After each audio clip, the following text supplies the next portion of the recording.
ओम नमः शिवाय।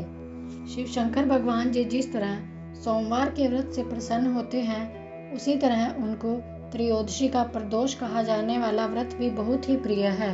जो व्यक्ति प्रदोष का व्रत करता है, शिव शंकर महाराज की कृपा उस पर सदैव बनी रहती है। इस व्रत को करने वाले के सभी मनोरथ पूरे होते हैं। उसे अपने जीवन में हर प्रकार की सुख सुविधाएं मिलती हैं। उसके सभी मनोरथों को शिव शंकर महाराज पूरा करते हैं। उसे जीवन में कभी भी कठिनाइयों का सामना नहीं करना पड़ता। आइए आज हम सुनते हैं शनिवार के प्रदोष की कथा। गंगाचार्य जी ने कहा, हे महामते, आपने शिव शंकर प्रसन्न हेतु समस्त प्रदोष व्रतों का वर्णन किया है। आज आप हमें शनि प्रदोष व्रत की विधि बताएं। तब सूत जी बोले, हे ऋषियों, निश्चयात्मक रूप से आपका शिव पार्वती के चरणों में अत्यंत प्रेम है। मैं आपको शनि त्रयोदशी के व्रत की विधि बतलाता हूँ।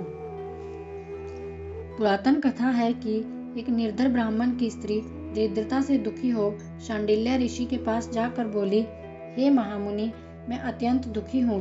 दुख निवारण का उपाय बताएं। मेरे दोनों पुत्र आपकी शरण में हैं। मेरे ज्येष्ठ पुत्र का नाम धर्म, जो कि राजपुत्र है, और लघु का नाश शुचिव्रत है। हम दरिद्री हैं, आप ही हमारा उद्धार कर सकते हैं। इतनी बात सुन ऋषि ने शिव प्रदोष व्रत करने के लिए कहा। तीनों प्राणी प्रदोष व्रत करने लगे। कुछ समय पश्चात प्रदोष व्रत आया। तीनों ने व्रत का संकल्प लिया। छोटा लड़का, जिसका नाम शुचिव्रत था, एक तालाब पर स्नान करने को गया।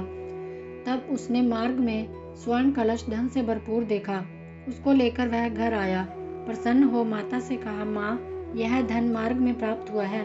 माता ने यह धन देखकर शिव महिमा का वर्णन किया।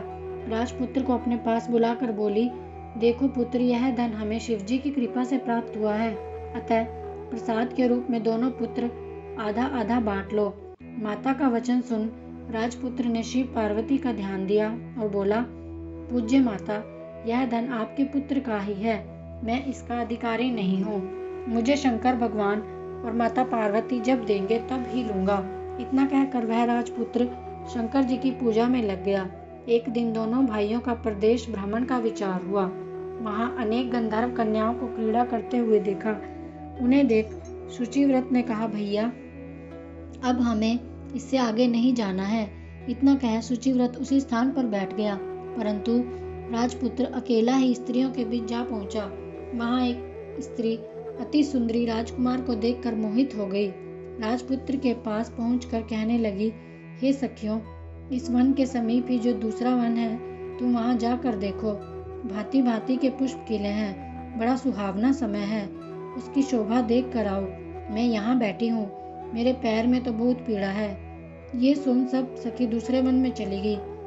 वह सुंदर राजकुमार की ओर देखती रही। इधर राजकुमार भी कामुक दृष्टि से निहारने लगा। युवती बोली, आप कहाँ रहते हैं?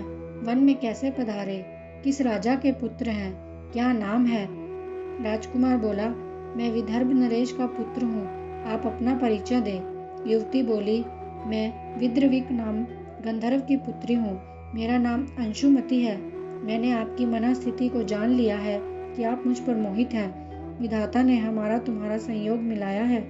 युवती ने मोतियों का हार राजकुमार के गले में डाल दिया।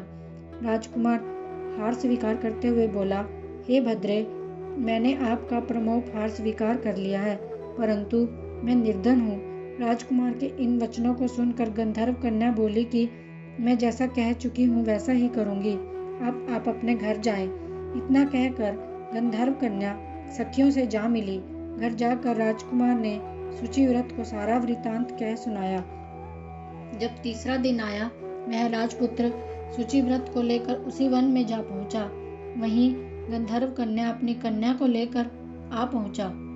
इन दोनों राजकुमारों को देख आसन दे कहा, मैं कैलाश पर गया था।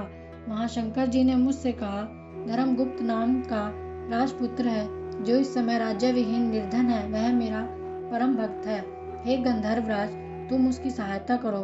मैं महादेव जी की आज्ञा से आपके पास आया हूँ। आप इसका निर्वाह करें। मैं आपकी सहायता कर राजगद्दी पर बिठा दूंगा। इस प्रकार गंधर्वराज ने कन्या का विधिवत विवाह किया। विशेष धन और सुंदर गंधर्व कन्या को पाकर राजपुत्र अति प्रसन्न हुआ। भगवान की कृपा से अपने शत्रुओं का दमन करके फिर से अपने विदर्भ राज्य का सुख भोगने लगा। ओम नमः शिवाय।